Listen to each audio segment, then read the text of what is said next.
নমস্কার বন্ধুরা, আমাদের চ্যানেলে স্বাগত। আপনারা কেমন আছেন? আশা করছি ভালোই আছেন। যে যেখানে থাকো ভালো থাকো, সুস্থ থাকো। আমরা সবাই ভালো আছি। তবে আজকে আমি বাজার থেকে বড় বড় চিংড়ি মাছ এনেছি। এই যে বড় বড় চিংড়ি এনেছি। এই চিংড়ি মাছটা দিয়ে আর এই যে ওল এনেছি, ওল দিয়ে রসা রান্না করব। তাহলে চলুন আমি এটা বানাই নিই, তারপরে রসা রান্না করব।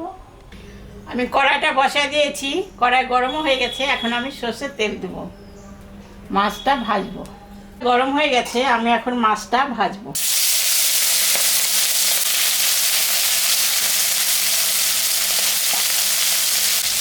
মাছটা ভাজা হয়ে গেছে, আমি এখন তুলে নিলাম।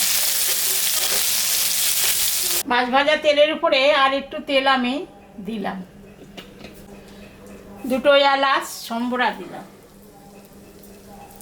শুকনো লঙ্কা জিরা সম্বরা দিলাম, পেঁয়াজটা দিয়ে দিলাম।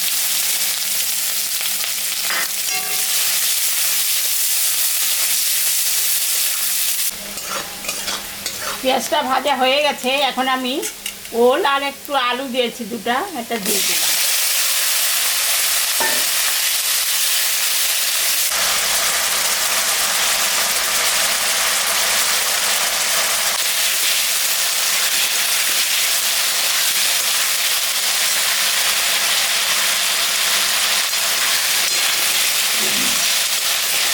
আমি এখন স্বাদ মতন লবণ আর পরিমাণ মতন হলুদটা দিয়ে দিলাম।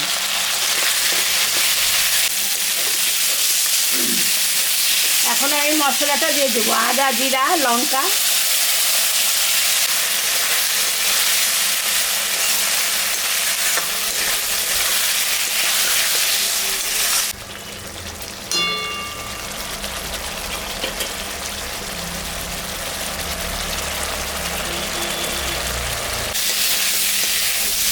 ভাজা হয়ে গেছে।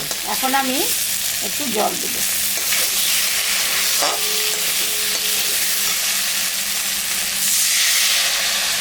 আমি এখন ঢাকাটা দিয়ে দিলাম, 10 মিনিট ঝোলটা ফুটুক, তারপরে মাছটা দেব।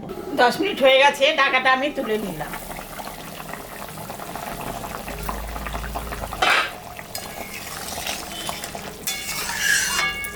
ঝোল ফুটে গেছে, এখন আমি মাছটা দিয়ে দেবো।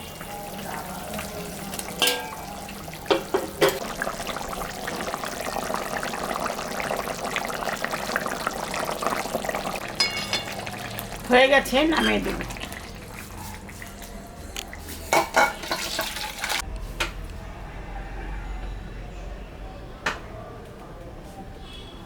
কিন্তু বন্ধুরা, আমি ওল দিয়ে চিংড়ি মাছ দিয়ে ঝোল রান্না করলাম। দুটো কই মাছ ছিল অবশ্য, পরে দিয়ে দিয়েছি ঝোলের মধ্যে। এইরকম রান্না করে আপনারা বাড়িতে খাবেন, ওল দিয়ে চিংড়ি মাছ দিয়ে, ভালো লাগবে। খেয়ে কেমন লাগলো আমাকে কমেন্টে জানাবেন। আমাদের চ্যানেলটাকে সবাই একটু সাবস্ক্রাইব করবেন, ভিডিওটাকে দেখবেন, শুরু থেকে শেষ অবধি দেখবেন। ভালো লাগলে লাইক করবেন, শেয়ার করবেন। Tata, by.